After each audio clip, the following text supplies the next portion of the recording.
kapuluhan yung pabahay, yung libreng pabahay sa buong Pilipinas. Maraming salamat po sa inyo sa pagtanggap at pagmamahal nyo sa mga Kapampangan.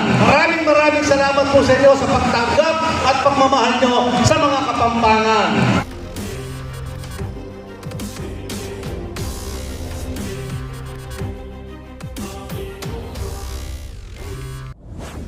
Tatak Lingkod Lapid, Supremo ng Senado, Lito Lapid, number 35 sa Malota, Lito Lapid! Number 35, ang Supremo ng Senado, Lito Lapid! Lito Lapid! Ang Supremo ng Senado na walang inapasan sa Japan. Hello! Hi! Kumusta na kayo?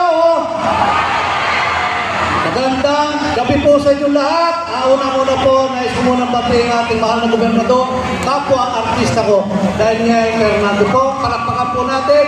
Maraming salamat sa iyo. Ayun nga po, magpapakilala muna ako sa Magpapakilala muna ako sa inyo.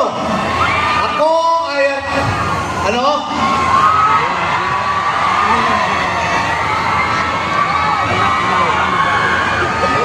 Ako po si Lito Lapid. Stuntman. 5 taon na stuntman. At nung naging bida, naging Leon Guerrero ako. Kilala niyo ba si Leon Guerrero? Nanonood ba kayo ng Batang Quiapo? Wow. Pero kung kamusta kayo ng Tanggol? Ha? Yung gobernador ko dito, artista rin. Mula noong 1991 po, putok ang pinatubo. Kung kwento ko lang po sa nais ko lang po samantalahin ng pagkakataon dito para magpasalamat sa mga Bulakenyo.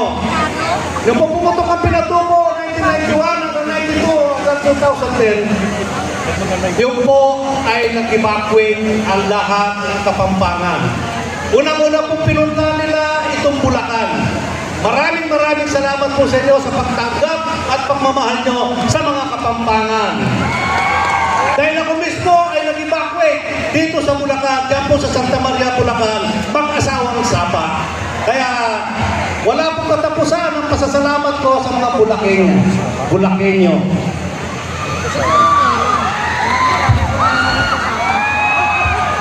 Ano raw ang nagawa ni Lito Lapid sa Senado? Marami po. Ako po ay nakapagsumite na mahigit na 900 na panukalang batas. At ang 100 dito ay batas na. Yung po pinakamalagang batas dito ay yung Free Legal Assistance Republic Act 9999. Yan po ay libre abogado sa ating mga kababayan na hindi kaya magbayad ng abogado at yung mga naapi pagdating sa katarungan at sa batas. Yan po ay binansagan ng Lapid Law.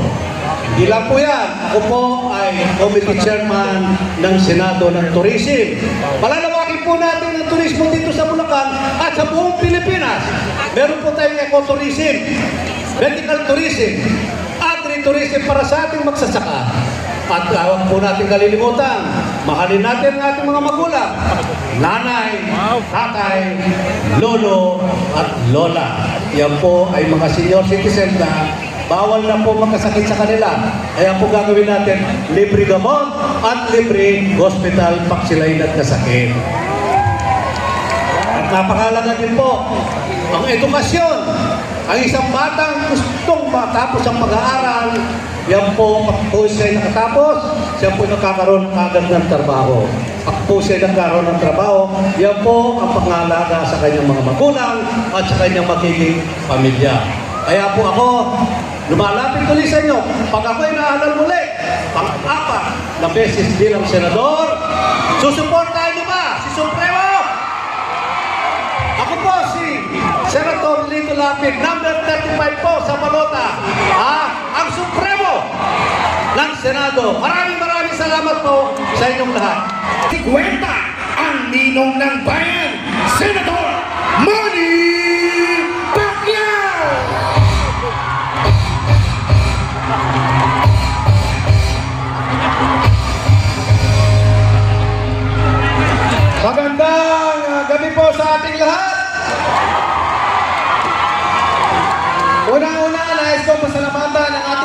Panginoon sa binigay ng magandang panahon.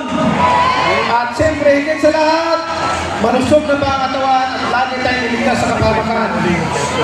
Lagi namin pasalamatan ng Panginoon. At siyempre, sa ating buting gobernador, sa lahat ng mga mayor na nandito ngayon, sa lahat ng mga government officials, sa lahat ng mga barangay captain, sa mga nanay, tatay, sa lahat dyan, magandang gabi po sa ating lahat.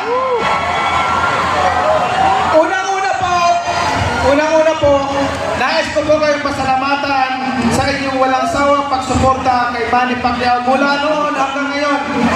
Even to my boxing career, sa lahat ng ating mga fans sa Boxing and Sure, lahat kayo nakapanood ng fight ko at minsan, lahat tayo nagkakaisa at walang krimen na nangyayari sa ating lipunan.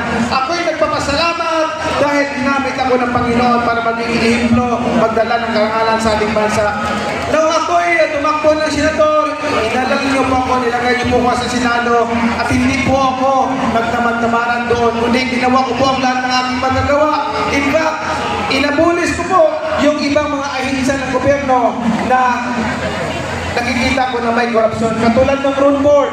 At doon po sa Senado, may 300 ang isinumite kong panukala po at almost 70 ang naging batas po doon.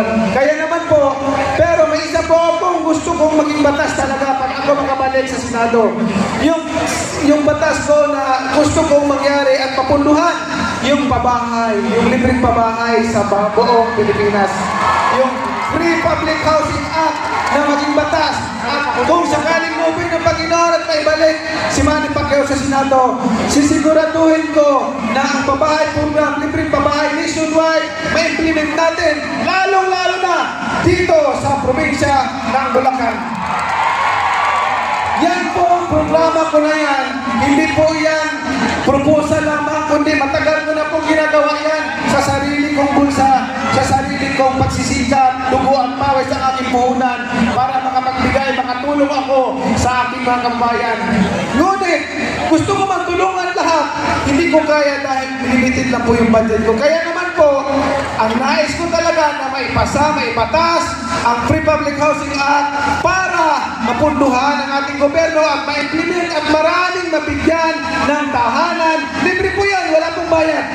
Libre po, wala pong bayad. Nagawa ko po yan. Na ako lang, ano pa kaya ang pera ng taong bayan na dapat mabalik sa inyo. Yan po ang aking pinaglalaban. Basta tandaan niyo po, ang Manny Pacquiao, kahit anuman kalaking pera mahawakan, anuman ang marating ko sa buhay na kasikatan, tandaan ninyo ang puso ni Manny Pacquiao manatiling mahirap katulad ng mga mahirap na mga Pilipino. Katulad ng mga mahirap na mga Pilipino na naghahangad ng kaunlaran ng pagbabago sa kanilang buhay.